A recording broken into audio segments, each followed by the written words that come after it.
actually a lot of fun as well. It's just a little sad that we have to be up at like 5. But anyways, more on that later. You guys want to get into the word tonight? That was very enthusiastic. I love it. Come on, there we go. Guys, we are in a series called Fight Night. I don't know about you guys, but that was your cue. Oh, he's gone. He's not back there. We are in a series called Fight Night, and you'll see the graphic, I suppose, coming up very shortly. But if you didn't know, you can come to church on Sundays. We're doing a series called Fight Night, and it's all about relationships. And that's what we're going to be talking about this entire, I would say, next 3 to 4 weeks. We're going to be talking about relationships. And I thought, what better way to talk about Fight Night than talk about something that's near and dear to my heart, which is teddy bears. Because they're very much related. I want to show you guys a picture of a teddy bear that is very near and dear to me. Oh my goodness, I'm going to turn off this haze machine. Sorry, I love it, but sometimes it's just a little too much for me. This teddy bear was my teddy bear when I was a little kid. And you might not be able to tell based on the pictures, but it is very well loved. It used to be much more brown than that.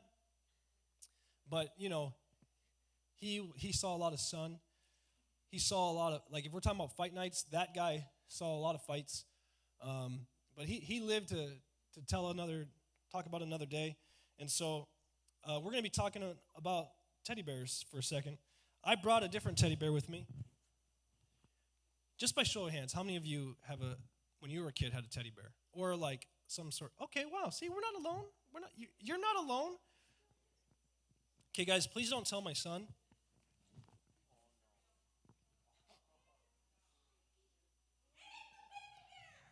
This is my son's. I actually texted my mom. I said, Mom, do you still have my teddy bear? And she was at work, and she's like, I think so. Let me go find it. And so I said, please send me a picture. So that was that teddy bear was my real teddy bear when I was a kid. I'm pretty sure she used to hide it from me because I think she wanted me to grow up. Yeah, that's a better word than I was going to use. But yeah, and so she would hide it from me. And I remember when I was a little kid, I remember the first time it was lost. I'm pretty sure she purposely hid it. And it was like, oh no, I think she was testing the waters, can we finally be done with this? This bear is pretty small. My bear was this tall, right? And so it's kind of obnoxious when you're a parent to have to worry about this huge, big bear. But I remember the first time it's lost. And then I think she realized I was distraught for days. And oh no!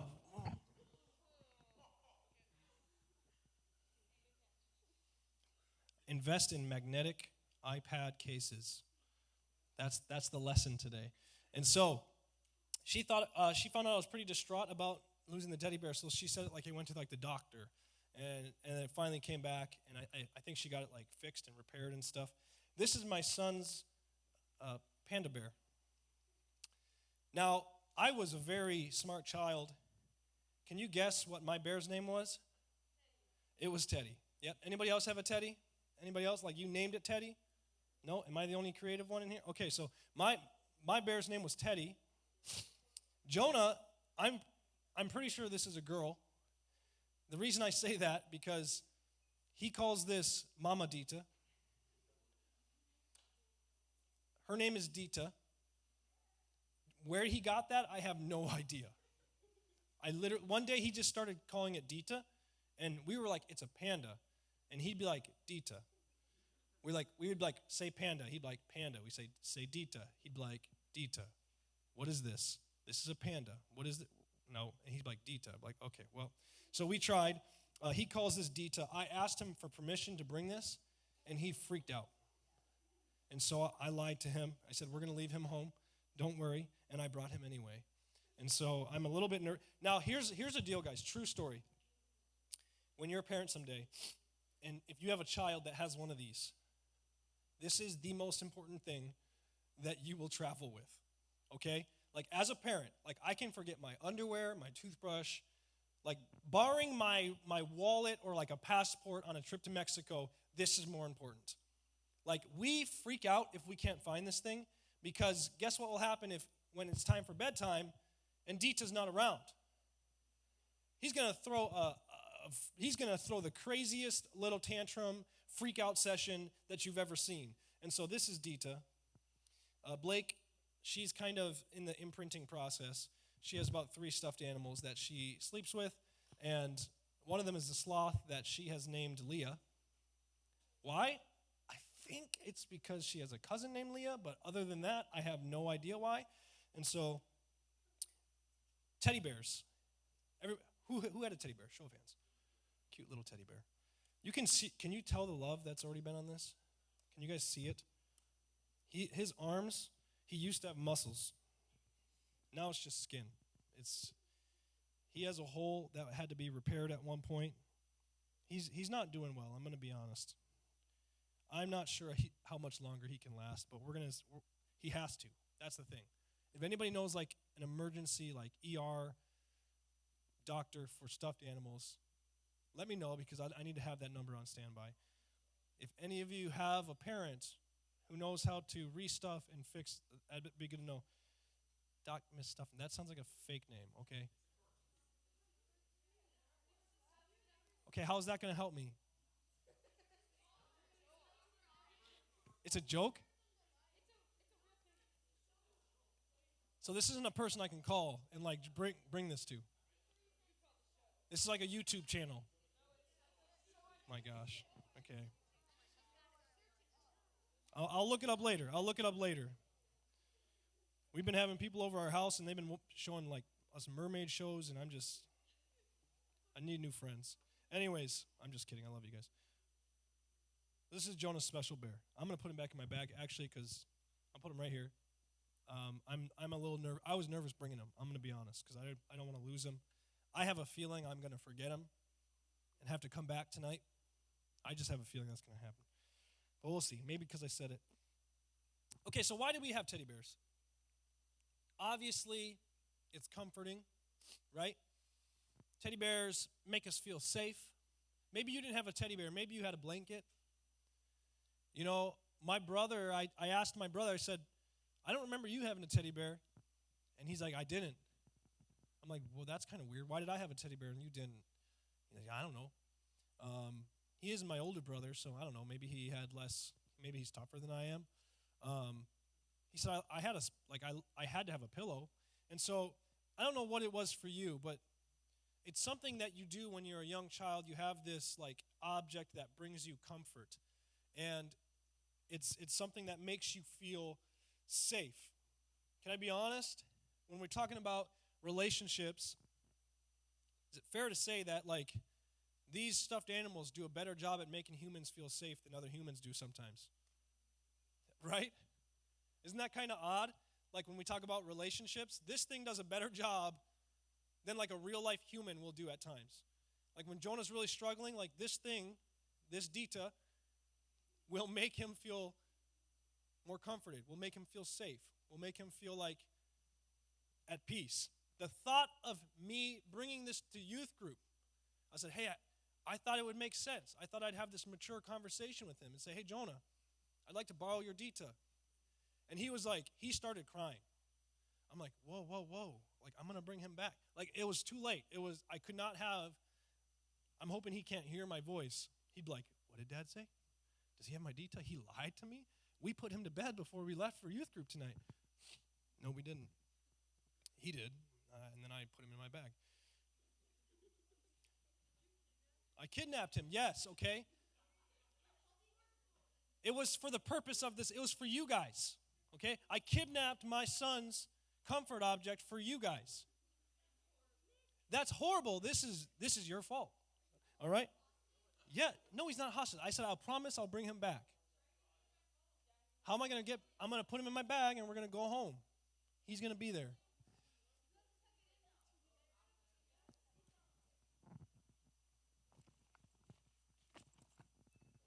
He's going home with me, all right? Actually, I need this. I'm going to keep it out. Here's what the reason I brought this is not just to talk about teddy bears, because I know it has nothing to do with Fight Night. And I even questioned starting our Fight Night series talking about teddy bears. If you came to church on Sunday, Jim and Tina came out like in their like fight outfits, and it was way more fight themed. It was horrible, someone just said. It was intense. I'm starting with teddy bears.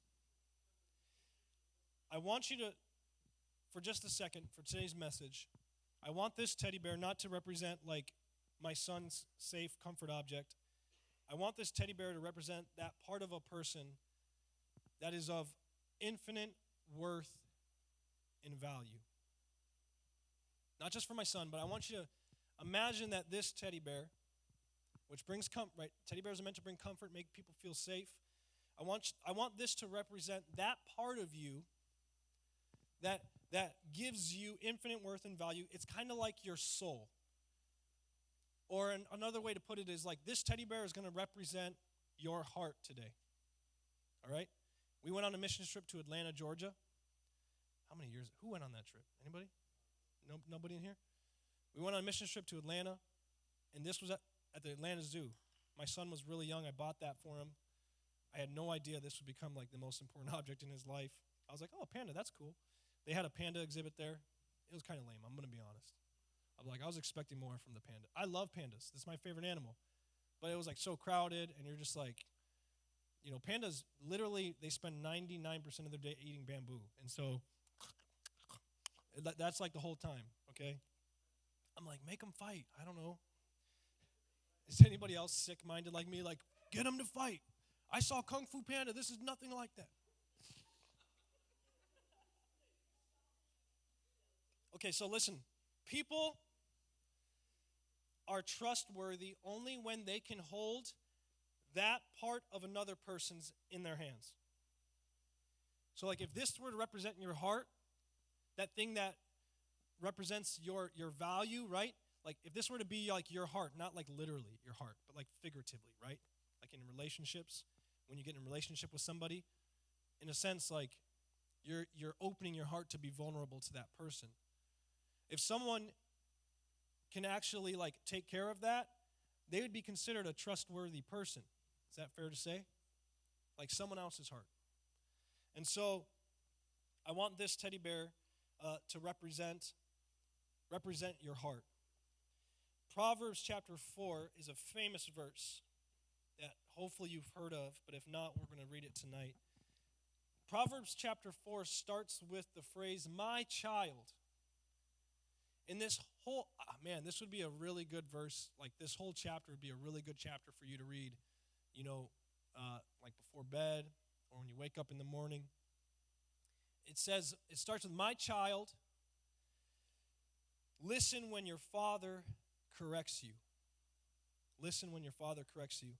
And then in verse 23, it says this famous verse. It's Proverbs 4:23. It says, guard your heart. It'll be up there. If you have your Bibles, you should. You don't need the screen. Proverbs 4:23 says, guard your heart above what? All else. Guard your heart above all else, for it determines the course of your life. That's a pretty powerful verse. I think we were even talking about this at Life Group on Sunday. We were talking about this. Guard your heart above all else, for it determines the course of your life. And so here's the main point I want to make tonight is when we're talking about relationships, and if I were to relate this to like fight night, your heart, the goal for you, it says guard your heart. You know what that means? It means in regards to your heart, you cannot drop your guard. In a fight, if someone were to drop their guard, they could get knocked out. I've been to enough fight nights. Zach, when's the next fight night? Look it up. Look up for me, the UFC pay-per-view, all right? I want to know if it's a good fight. No. Is he actually fighting UFC? Is he? Who's he fighting? No. Nate Diaz? I actually might have heard that. I might have heard that he was fighting Nate Diaz. That's ridiculous. That bro's like 50 years old. Anyways, okay. Hey, did I just? Wow, I don't know. Jake Paul, man, he's a beast. But it is so important in a fight that you don't drop your guard. Now, hopefully, you've never will have to be in a fight, and like these things won't come into play. And I'll talk more about like fight analogies in future sermons and things like that. I've seen it too many times where someone dropped their guard, their hands weren't up when they're striking, and that's like one of the most important things, whether it's kickboxing or boxing, is to keep your guard up. But so many times they drop their guard and they get knocked out. What is it? Let me see. No, that's a fight night. I want a pay-per-view. Pay-per-view. I'm just curious. I should have looked it up earlier. So I want to talk to you guys about not dropping your guard. Don't drop your guard. And so I want to give you guys 2 commitments we all can make in order to guard the thing that is precious to you, your heart. Dita. 2 commitments we all can make to guard our hearts. Okay? That's it. 2 commitments. First commitment is this: commit yourself to being trustworthy. Commit yourself to being trustworthy. First of all, guys, like trust is not permanent, right? Right? Is that fair to say? Trust isn't permanent.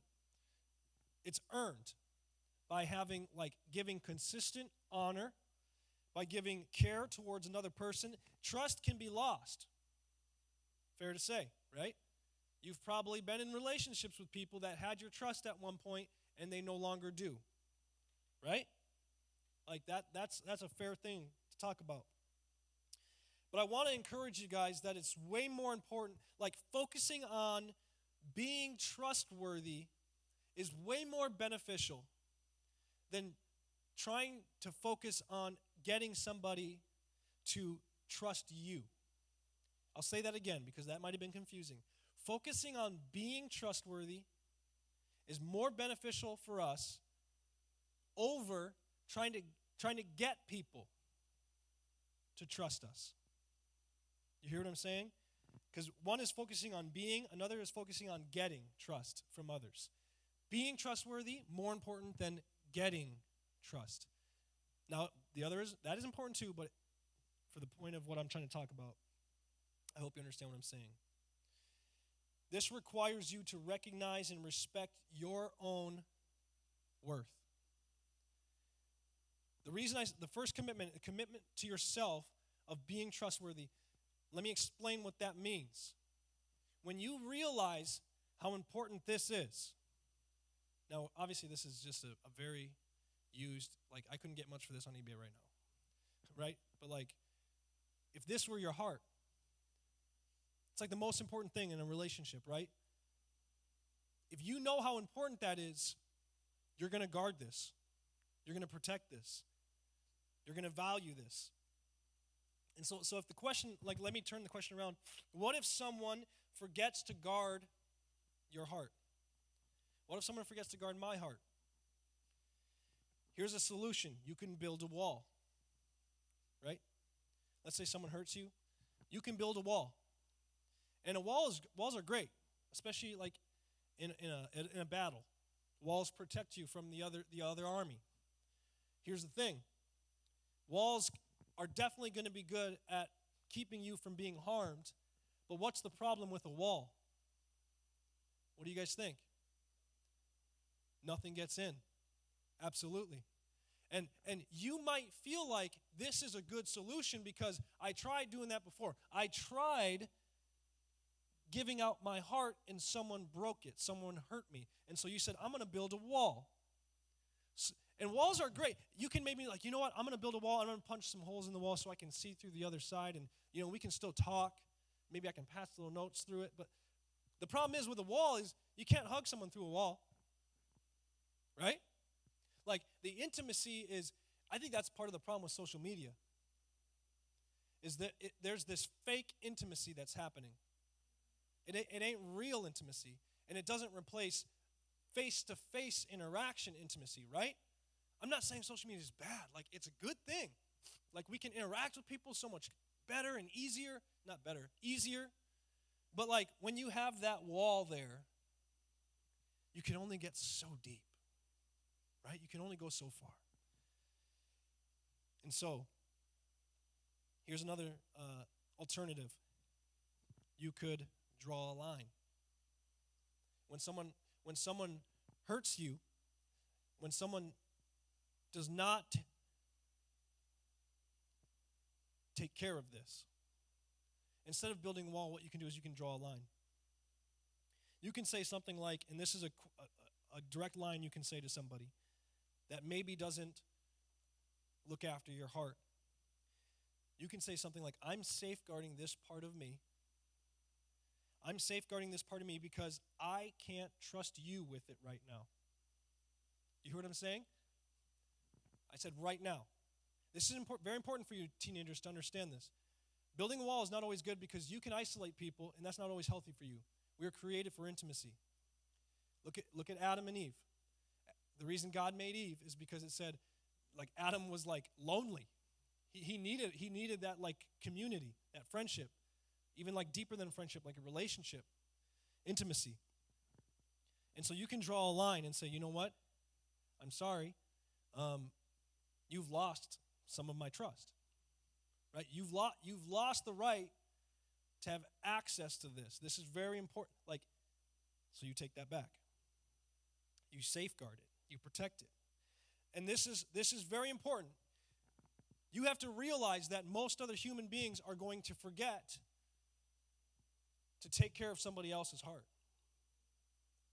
Most human beings, at some point in their life, no matter how much they care about you or like, they will forget that they are dealing with something precious.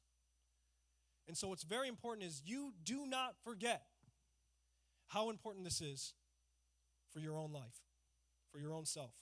That's why is you have to commit yourself to being trustworthy.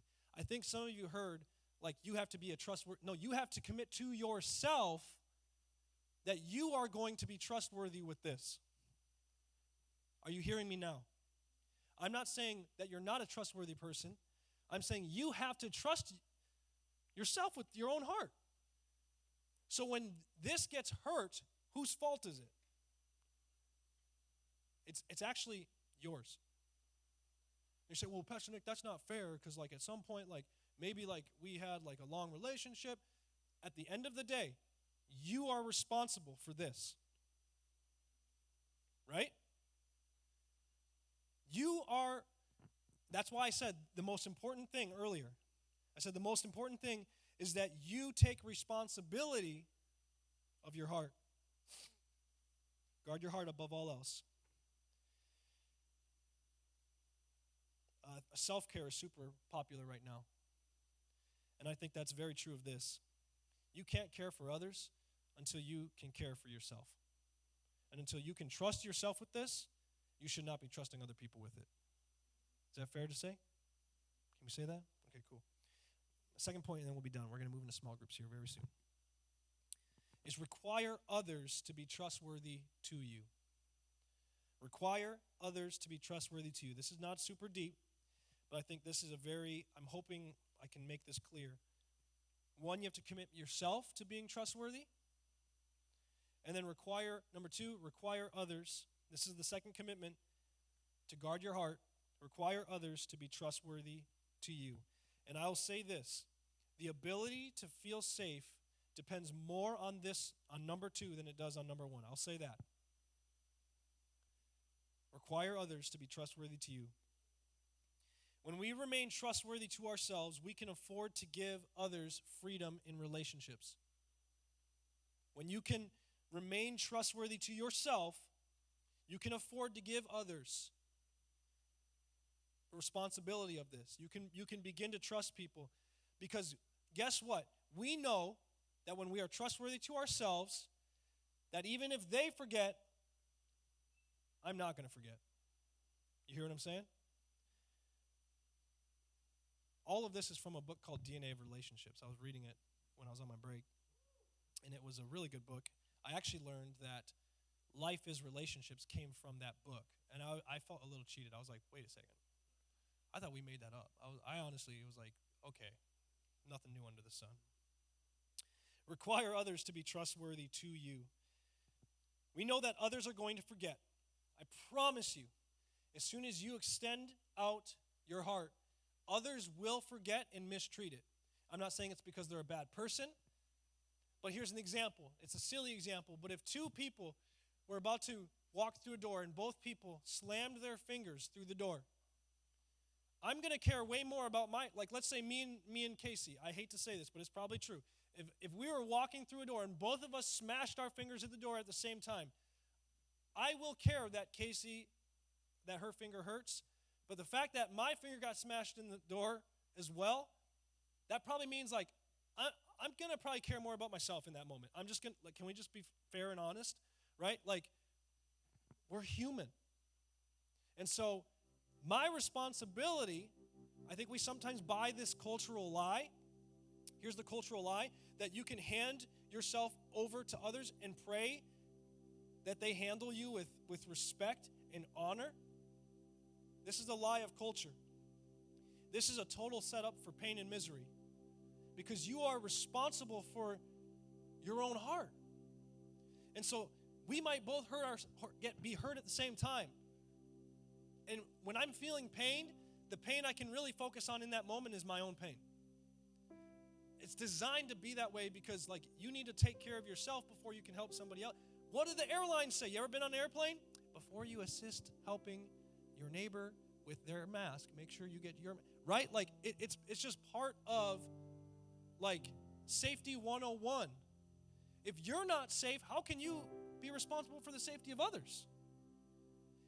And now you're saying, well, Pastor Nick, you're supposed to be the husband, you're supposed to sacrifice. Absolutely. But I'm better at helping others when I am healthy myself. I'm better at trusting others when I'm good at trusting myself. And so, require others to be trustworthy to you.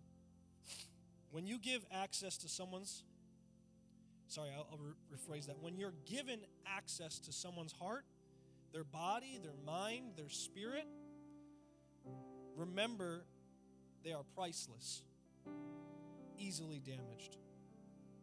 People's heart, when Scripture says guard your heart above all else, it's not saying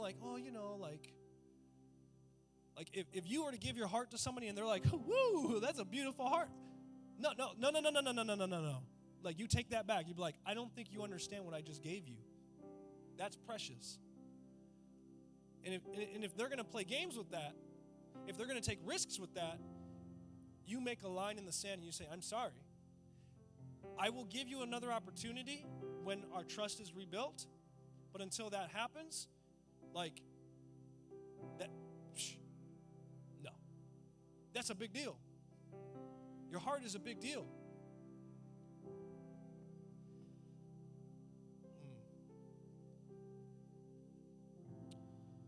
There should never be a time that this part of me is not cared for. There should never be a time that this part of me is not cared for. And here's the thing. Sometimes we think in relationships that this person, what we do in a relationship is we give our heart to people. And we take care of that. And we just kind of let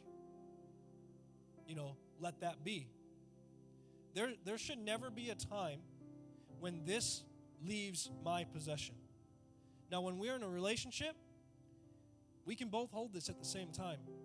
But whose responsibility is this heart? Whose responsibility is this heart? It's mine, right? And so sometimes what we do is we say, you got my heart. I trust you with it. Don't do anything wrong with it. What you are doing is you are setting yourself up to fail. If you say, here's my heart, take it, it's yours, don't hurt me. How many of you know you're going to be hurt at some point in a relationship? We are human, right? We know at some point in a relationship you're going to hurt them, they're going to hurt you. And so what we do is we make sure, okay, shoot, you hurt me a little bit. And in a relationship, even in a marriage, we do this, right, Case? There's times where we have this conversation and say, you hurt me. You've broken my trust. Here is the line. Just because we're married, it doesn't mean that we don't draw lines in the sand and say, listen, you You hurt me. And before I extend this back out to you and we both grab hold of it, I need to know that you are going to be responsible and that you're going to take care of this. And I promise you, teenagers, like, we're not perfect at this. This is communication. But what I do say is, when we get married, I'm saying, I have vetted you through the process. When I asked her to be married to me, I have vetted her through the process and said, I now trust you with my life like forever. And I know that there's going to be times where we're not perfect, but I promise not to let go. And she promises not to let go. Right? Like, that's what marriage is. It's say, like, listen, I'm not saying we're going to be perfect. And now it's getting awkward because we've been holding the teddy bear at the same time for a long time. You can hold that for a little bit. I do trust her. But the point is, there should never be a time where that heart is not being cared for.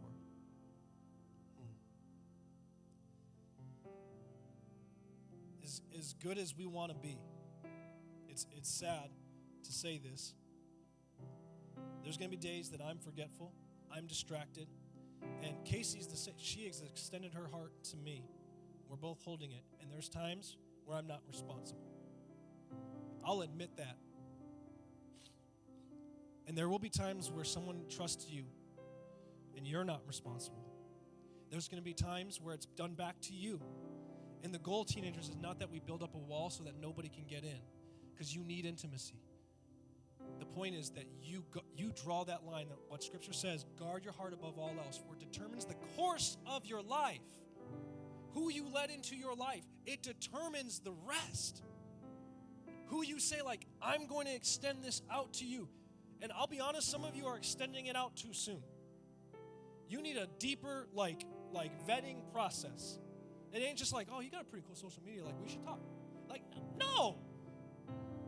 Have your parents even met them? You know what I mean? Like, it doesn't have to get, like, super intense. Like, they don't need to pass, like, a background check maybe, and that might be a little bit too far. But what I am saying is, like, some of you are, like, trusting your heart out too easily. That thing is precious. And so it wasn't until Casey and I had to ask her dad if I could date her as a college man. And you know what? If a man isn't willing to do that, you probably don't want him. And so guess what? I called this big dude. I'm thankful it was like via phone, because he's like, much bigger than me. And even though he's kind of a softie, but like, I would have been like, whoa, I don't know. But I was like, this woman is worth it. And so I'll do whatever she wants me to do, so she knows that I can be trustworthy. So when she says, hey, can you do this? And I say, that's kind of lame. You know what they just said? I'm not trustworthy. I'm not willing to. She drew the line in the sand. She said, hey, can you do this? She didn't even force me. I was like, for you? Yeah. Give me his phone number. I'll give him a call. No, it probably wasn't that easy, but, I was like, all right, I guess. I mean, it's kind of weird, but sure. And then about 3 years later, I was asking that same man for her hand in marriage. 4 years. 3 years. I don't know. Something like that. Sorry, I'm rambling. I want to pray for you guys. We're going to move into small group time. I know we don't have a lot of time here, but that's okay. 2 commitments you have to make. Commit yourself to being trustworthy and require others to be trustworthy to you. Lord Jesus, help us to be trustworthy. Help us to guard our hearts above all else, for it determines the course of our life. Our hearts are precious. And the only person that is worthy to hold our hearts without our holding it at the same time is you, God. We know that you're not going to hurt us. You're not going to harm our hearts. You see us as precious, but God, we're human. We make mistakes and we fail. And so help us, Jesus, to guard our hearts, to be trustworthy, to trust in you. God, we pray this in your precious name. Everybody said, amen. Amen. We're going to move into a time of small groups, and so go ahead and break up. I know it's already 8. Maybe just check in with each other. Say hello. It's all right. Just move into time of small groups. Say hello. It doesn't have to be long. And then we'll close.